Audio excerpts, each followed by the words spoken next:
Welcome to ప్రజా express news బులెటిన్ల ముందుగా headlines. శ్రీనగర్లో పహల్గామా ఉగ్రవాద దాడి బాధితులకు హోంమంత్రి అమిత్ షా నివాళి.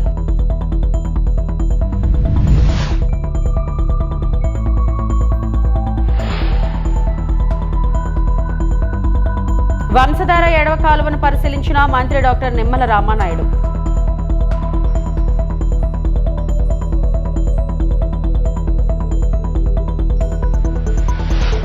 ఉగ్రదాడిపై ట్యాంక్ బండ్ వద్ద జాతీయ జెండాలతో బీజేపీ నిరసనలు.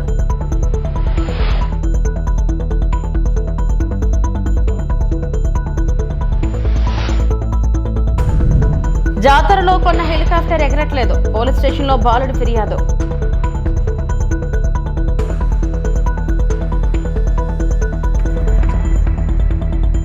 జమ్మూ కాశ్మీర్లోని పహల్గామ్లో ఉగ్రదాడిలో ప్రాణాలు కోల్పోయిన వారికి కేంద్ర హోంమంత్రి అమిత్ షా నివాళులు అర్పించారు.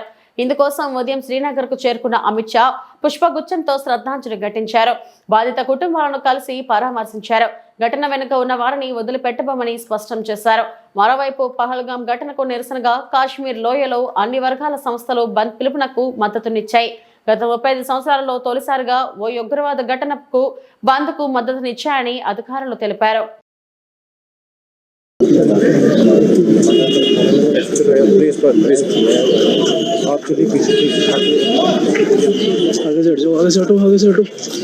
विशाल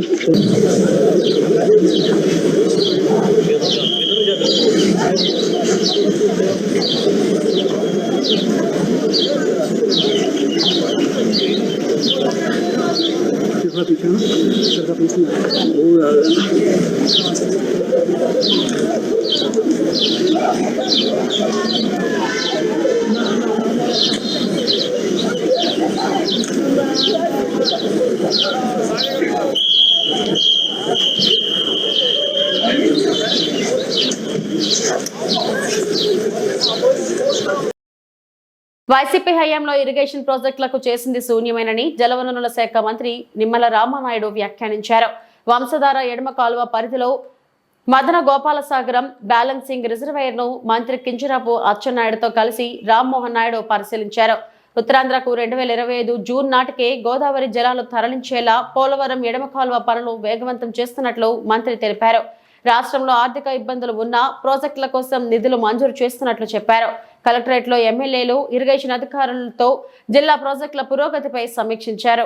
ఇటు ఉత్తరాంధ్రకు గాని అటు రాయలసీమకు గాని ప్రాజెక్టులు ప్రారంభించడం గాని రిజర్వాయర్లు గాని ఏదైతే మరి ఐటీసీ స్కీమ్స్ గాని ప్రారంభించడం పనులు చేయడం కూడా తెలుగుదేశం ప్రభుత్వం హయాంలోనే జరిగినటువంటి విషయాన్ని కూడా ఈ సందర్భంగా ఒకసారి గుర్తు చేస్తూ ఉన్నా. ఇవాళ శ్రీకాకుళం జిల్లా ఈ రోజు రివ్యూలో కూడా మరి చాలా విషయాలను కూలంకషంగా అందులో పర్టికులర్ గా ఏదైతే నేరేడు బ్యారేజీ మరి ఇది కూడా అవసరం, కాకపోతే ఇది ఇంటర్ స్టేట్ ఏదైతే ఏపీ అండ్ ఒరిస్సా స్టేట్ లో లింకప్ ఉంది కాబట్టి మరి అది ముఖ్యమంత్రి గారి దృష్టిలో పెట్టి వారి పరిధిలో పరిష్కరించేటువంటి విధంగా మరి అదేవిధంగా ఏదైతే వంశధార ప్రాజెక్టు మరి ఇది చాలా అత్యంత అవసరమైనటువంటి ప్రాజెక్టుగా గుర్తించి ఏదైతే 87 ప్యాకేజ్ 88 ప్యాకేజ్ 2 ప్యాకేజీలు ఏవైతే ఉన్నాయో దీనికి సంబంధించి ఏదైతే రాతి కట్టుబడి కానీ ల్యాండ్ ఎక్వేషన్ ప్రాబ్లమ్స్ ఏవైతే చెప్పారో వాటిని కూడా క్లియర్ చేసేటువంటి విధంగా మరి ఆదేశాలు ఇచ్చాం. కొన్ని ఎస్టిమేషన్ కూడా పంపమని చెప్పడం జరిగింది.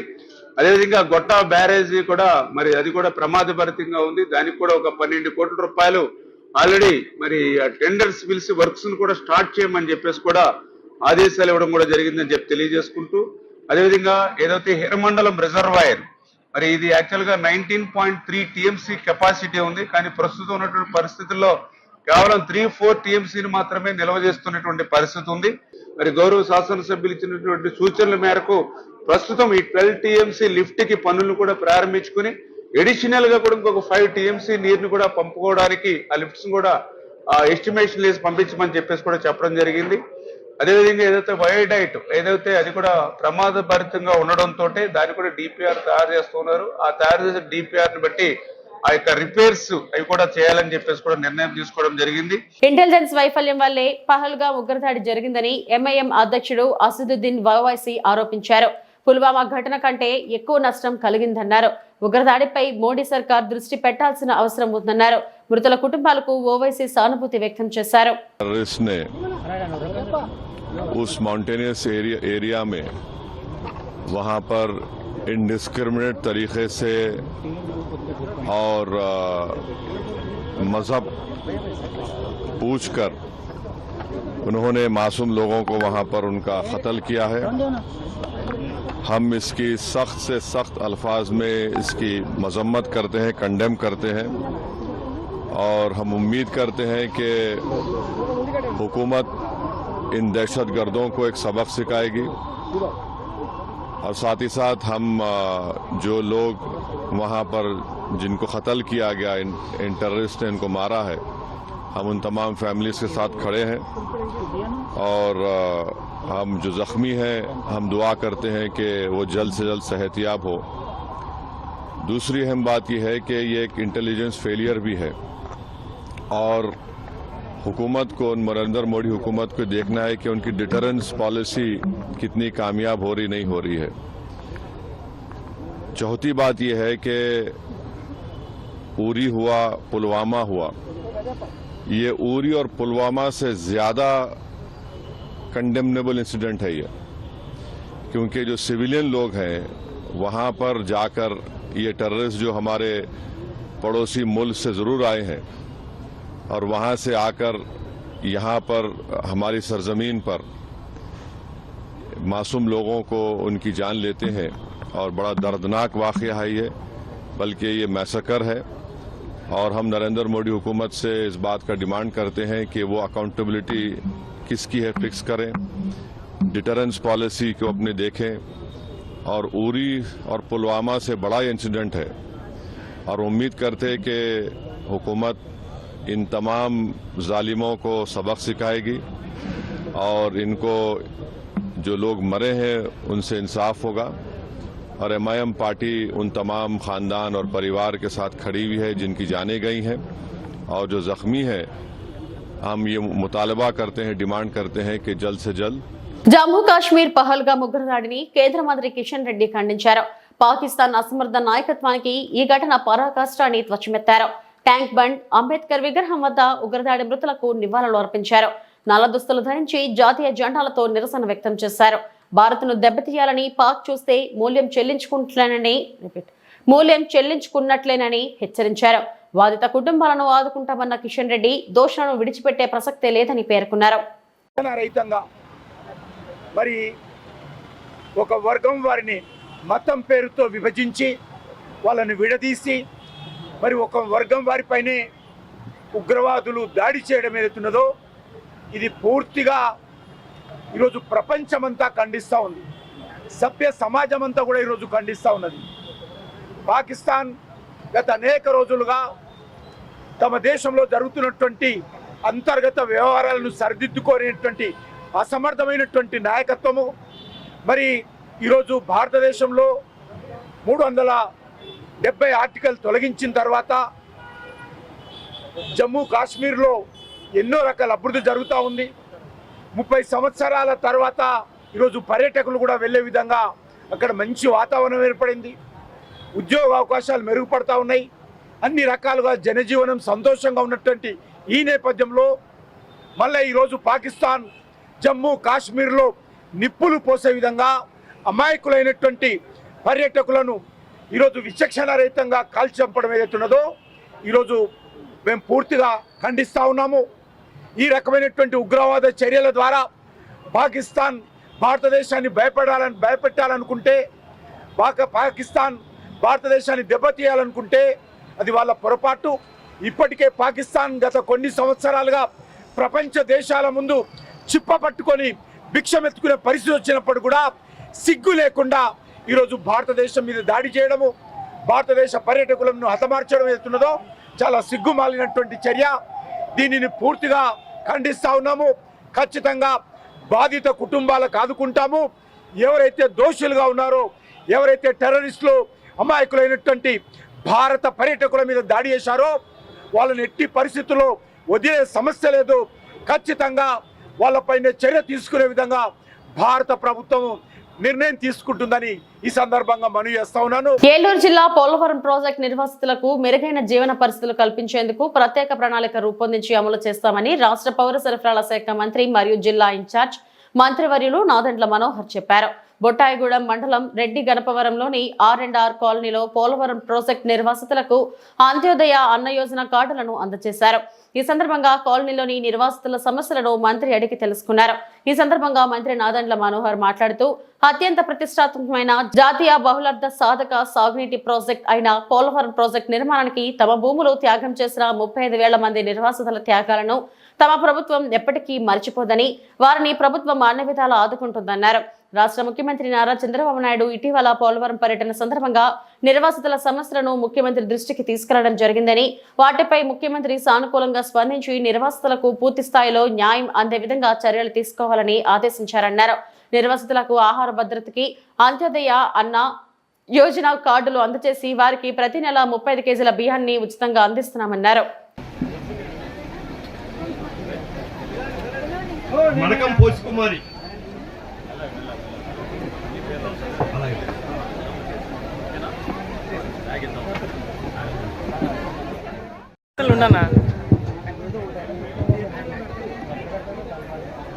కొండ మల్లేశ్వరి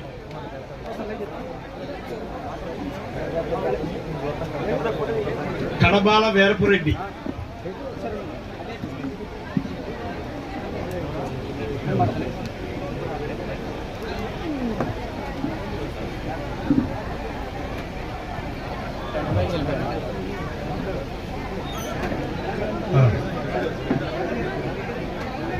గిన్నేపల్లి వెంకటరమణ మడకం పోసుకుమార్. పౌర సరఫరాల శాఖ నుంచి ఎవరైతే పాపం పోలవరం ముంపు ప్రాంతాల నిర్వాసితులు ఉన్నారో, కాలనీస్కి వచ్చారో, వాళ్ళందరికీ కూడా 35 కిలోల బియ్యం అంత్యోదయ అన్న యోజన పథకం కింద కేంద్ర ప్రభుత్వం రాష్ట్ర ప్రభుత్వం కలిసి అందించే ఈ ఉచిత బియ్యం పథకం 35 కిలోలు ఒక కుటుంబానికి అందించే కార్యక్రమం ఈరోజు 789 కుటుంబాలకి కార్డులు ఇవ్వడం జరిగింది. దాదాపు 10,000 మంది గిరిజనులు ముంపు ప్రాంతాల్లో ఉంటారు. ప్రతి కుటుంబానికి ఈ పథకం వర్తించే విధంగా ఎవరైతే R&R హౌసింగ్ కాలనీలో దాదాపు 3,600 మంది నిర్వాసితులుగా గుర్తించారో వాళ్ళందరికీ కూడా ప్రతి నెల 35 కిలోల బియ్యం, 1 కిలో సబ్సిడీ రేట్కి పైసలకి అందించడం అనే కార్యక్రమం పౌర సరఫరా శాఖ చేస్తాం. వీటితో పాటు గతంలో కూడా మీరు చూశారు, కొత్త రేషన్ కార్డులు త్వరలోనే ప్రారంభించబోతున్నాం. ఈ KYC పూర్తవగానే, అలా పూర్తి ఆధార్ లింకేజ్ అయిపోగానే వచ్చే నెల నుంచి ప్రతి కుటుంబానికి వాళ్ళ వివరాలతో పాటు కొత్త రేషన్ కార్డులు, క్రెడిట్ కార్డ్ సైజ్ కార్డులు కూడా మేము ప్రవేశపెట్టబోతున్నాం. ప్రతి ఒక్కరికి అందిస్తాం. కొత్తగా పెళ్ళైన వాళ్ళు, ఒక కుటుంబాల్లో అదనంగా కుటుంబ సభ్యులు చేరిన పరిస్థితులు, అడ్రస్ మార్పులు, ఇవన్నీ కూడా ఈ కొత్త రేషన్ కార్డులో వాళ్ళకి ఒక అవకాశం కల్పిస్తాం. ప్రాజెక్ట్గా తీసుకున్నాం కాబట్టి గౌరవ ముఖ్యమంత్రి గారు చంద్రబాబు నాయుడు గారి ఆధ్వర్యంలో, అదేవిధంగా గిరిజన ప్రాంతాల్లో పవన్ కళ్యాణ్ గారు చూపించిన చొరవ రెండు కలుపుకొని అభివృద్ధి కార్యక్రమాల్లోనూ అదేవిధంగా సంక్షేమ కార్యక్రమాల్లో ఎక్కడ కూడా జాప్యం లేకుండా ప్రతి కుటుంబానికి అందించడానికి ఒక ప్రయత్నం చేస్తున్నాం. పోలవరం మీరు గతంలో చూశారు, 100 కోట్ల రూపాయలు ఏదైతే R&R ప్యాకేజ్ కింద ఇవ్వాలో 6.5 లక్షల రూపాయలు కుటుంబానికి అది రాగానే మా కుటుంబ ప్రభుత్వం చెల్లించింది. ఇంకా చేయాల్సింది చాలా ఉంది. వాస్తవంగా ఏంటంటే 51% ప్రాజెక్ట్ పూర్తయింది. కాఫర్ డ్యామ్ కూడా ఏ విధంగా వాళ్ళు పొరపాటు చేసి టెక్నికల్గా నిర్మాణం అయిపోయారో, దానివల్ల ఎంత నష్టం జరిగిందో మనందరం దానివల్ల నష్టపోతున్నాం. కానీ రాబోయే రోజుల్లో ఫోకస్డ్గా 2027 పుష్కరాల కల్లా ఈ ప్రాజెక్ట్ పూర్తి చేయడానికి రాష్ట్ర ప్రభుత్వం కంకణం కట్టుకుంది. నిధుల విషయంలో కేంద్ర ప్రభుత్వం నరేంద్ర మోడీ గారి నాయకత్వంలో అందించిన సహకారం మరువలేనిది. ప్రకృతిని నాశనం చేసే నిర్మాణాలను తక్షణమే నిలిపివేయాలని భూమన అభినయ్ రెడ్డి అన్నారు. తిరుపతి దివ్యారామం పరిధిలోని నగర వనంలో 20 నుంచి 30 సంవత్సరాల వయసు గల మహావృక్షాలను తొలగించి అటవీశాఖ అధికారుల కోసం కేఫ్ నిర్మించాలనే ప్రయత్నాలు తీవ్ర ఆవేదనకు గురిచేస్తున్నాయి. ఈ ప్రాంతాన్ని స్వయంగా పరిశీలించిన తిరుపతి నియోజకవర్గ వైఎస్ఆర్ కాంగ్రెస్ పార్టీ సమన్వయకర్త భూమన అభినయ్ రెడ్డి ప్రకృతి సంపదను నాశనం చేయడం పూర్తిగా తప్పు అని ఖండించారు. ఈ సందర్భంగా ఆయన మాట్లాడుతూ, ఇలాంటి అనవసర నిర్మాణాల కోసం ప్రకృతిని ధ్వంసం చేయడం సమాజానికి హానికరం. చెట్లను నరికితే నగర వాతావరణంపై తీవ్ర ప్రభావం పడుతుంది. రాష్ట్ర ఉప ముఖ్యమంత్రి, పర్యావరణ మరియు అటవీ శాఖ మంత్రిగా ఉన్న పవన్ కళ్యాణ్ తక్షణమే దీనిపై జోక్యం చేసుకుని ఈ నిర్మాణాలను నిలిపివేయాలి. ఇది రాజకీయ అంశం కాదు, ఇది ప్రకృతి పరిరక్షణ కోసం జరిగే పోరాటం. అవసరమైతే ప్రకృతి ప్రేమికుడిగా ఉన్న ఈ నిర్మాణాలను వ్యతిరేకిస్తూ పెద్ద ఎత్తున ఉద్యమం ప్రారంభిస్తామని హెచ్చరించారు. సమన్వయకర్తగా కాకుండా ఒక ప్రకృతి ప్రేమికుడిగా మనసు చెలించి బాధతో మాట్లాడుతున్నటువంటి మాటలు ఇవి. పవన్ కళ్యాణ్ గారు, మీరు పర్యావరణ అటవీ శాఖ మంత్రులుగా ఉన్నారు. మీ శాఖకు సంబంధించినటువంటి అధికారులు పర్యావరణాన్ని, అడవులను సంరక్షించాల్సింది పోయి తిరుపతిలో కొన్ని వేల వృక్షాలకు నిలవైనటువంటి నగర వనంలో కొంత ప్రాంతాన్ని ధ్వంసం చేసి స్టాఫ్కి కెఫెటేరియా కట్టాలన్నటువంటి ఆలోచన అటవీ శాఖ అధికారులకు రావడం చాలా బాధాకరమైనటువంటి విషయం.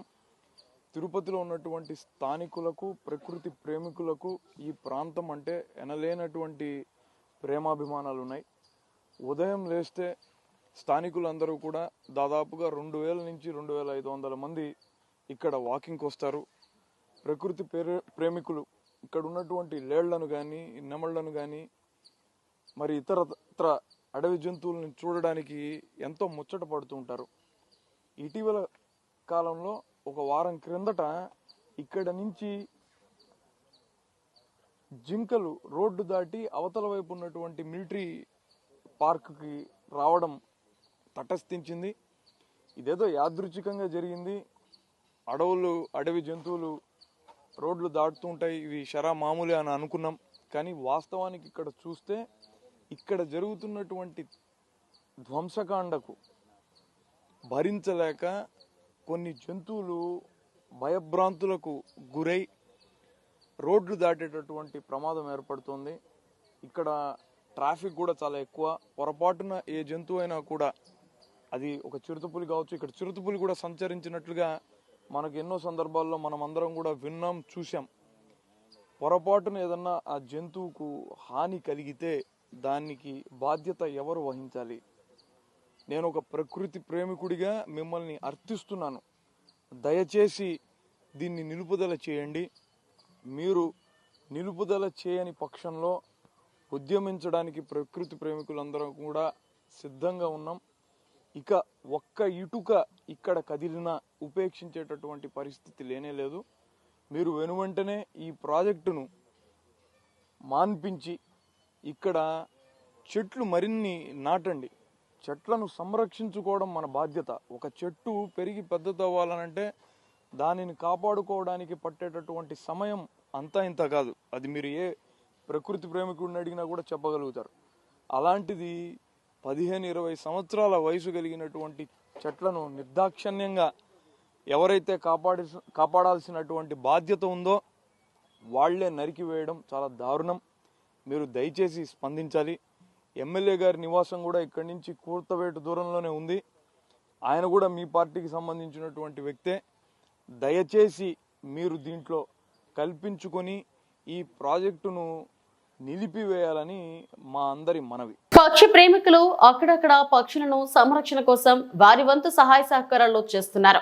అలాంటి వారిలో కర్నూలు జిల్లా ఎమిగ్నూరు మండలం గుడికల్ గ్రామానికి చెందిన దేవదాస్ ఒకరు. తెలుగుదేశం పార్టీ మండల ప్రధాన కార్యదర్శిగా ఉన్న దేవదాస్ పక్షి ప్రేమికుడు. అంతరించిపోతున్న పక్షులను సంరక్షించాలన్న ఉద్దేశంతో ఈ తన వంతు సహకారం అందిస్తున్నాడు. ఊరిలో అంతా పత్తి, వరి పంటనే సాగు చేస్తుండటంతో పక్షులకు గింజలు దొరకడం కష్టంగా మారడంతో దేవదాసు తనకున్న 1/2 ఎకరా పొలంలో పక్షుల కోసం ప్రత్యేకంగా సజ్జ పంటను సాగు చేస్తూ వాటి ఆకలి తీరుస్తున్నాడు. మనిషికి మనిషి సహాయపడని ఈ రోజుల్లో మూగజీవాల సంరక్షణకు పాటుపడుతున్న పక్షి ప్రేమికుడు దేవదాస్ కి అందరూ హ్యాట్స్ ఆఫ్ చెప్పాల్సిందే. ఎమ్మెగనూరు మండలము గుడికల్కి చెందిన దేవదాస్ అని నేను పక్షులకి సద్దలు వేయడము, పంట వేయడం జరిగింది. ఈ ఆలోచన రానికి కారణము 2020లోన కరోనా టైంలోన రాజేశ్వర హోటల్ దగ్గర బస్టాండ్ కాడ ఒక తల్లిదండ్రులు లేని వ్యక్తి లాక్డౌన్ 1 గంట వరకు కంప్లీట్ చేయడం వల్ల సాయంత్రం వరకు హోటల్ లేనందువలన ఆయన నోరు తెరిచి అడిగాడు, నాకు అన్నం తీసుకొని రండి బాబు సాయంత్రం పూట అని చెప్పేసి. మనిషి అయితే అడగగలిగాడు, పక్షులైతే అడగవని చెప్పేసి నేను పక్షులకి నేను ఈ విధంగా పంట సద్దలు వేయడం జరిగింది. వాటికి ఈ వేసే ఆలోచన నాకు రానికి కారణము ఆయన బస్టాండ్ కాడ అన్నం అడిగిన దానికి ఈ విధంగా నేను పక్షులకి నేను సహకరిస్తూ ఉన్నాను. 2020 నుంచి ఇప్పుడు 2025 అంటే 5 సంవత్సరాల నుంచి నేను పక్షులకి ఈ విధంగా పంట సద్దలకి వేస్తూనే ఉన్నాను. దాతలు ఎవరేం లేదు సార్, ఇది సొంతం కృషే, సొంతం అమౌంటే.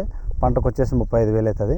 ఈ పొలాన్ని ఏరే పంట వేసుకొని నేను పంట తీసుకొని నేను లబ్ధి పొందకుండా నేను ఈ 75 సెంట్లని నేను పక్షులుగానే వాటికి నేను పంట వేస్తున్నాను. నా సొంత డబ్బులే నేను 35,000 పెట్టి నేను పంట వేస్తున్నాను. సంగారెడ్డి జిల్లా కంకి మండలంలో ఆసక్తికర ఘటన జరిగింది. తాను జాతరలో కొన్న హెలికాప్టర్ పనిచేయడం లేదని పోలీస్ స్టేషన్లో ఫిర్యాదు చేశాడు ఓ బాలుడు.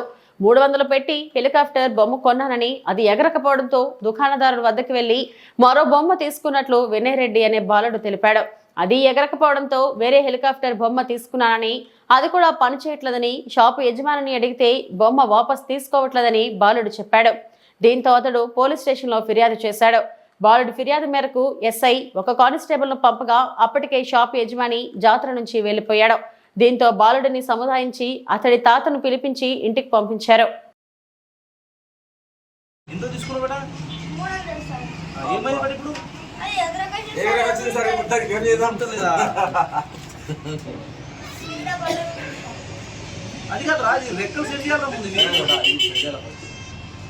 అది రన్నింగ్ లో ఏడగొన్నావు ఏమైంది?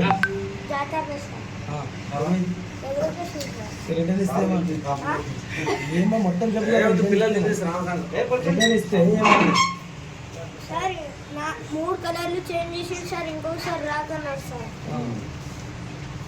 లేదా ఎగురుతాను చూపెట్టిందా నీకు? లేదు సార్. ఏం కంప్లీట్ ఇస్తావు?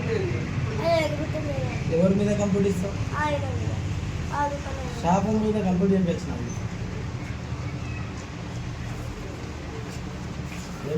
ఫస్ట్ పడినప్పుడు సార్ పైనకి ఎగురుతుంది, మళ్ళీ కిందికి వస్తుంది, మళ్ళీ ఎగురకొస్తుంది. అలా ఏం పేరు నీది? వినయ్ రెడ్డి సార్.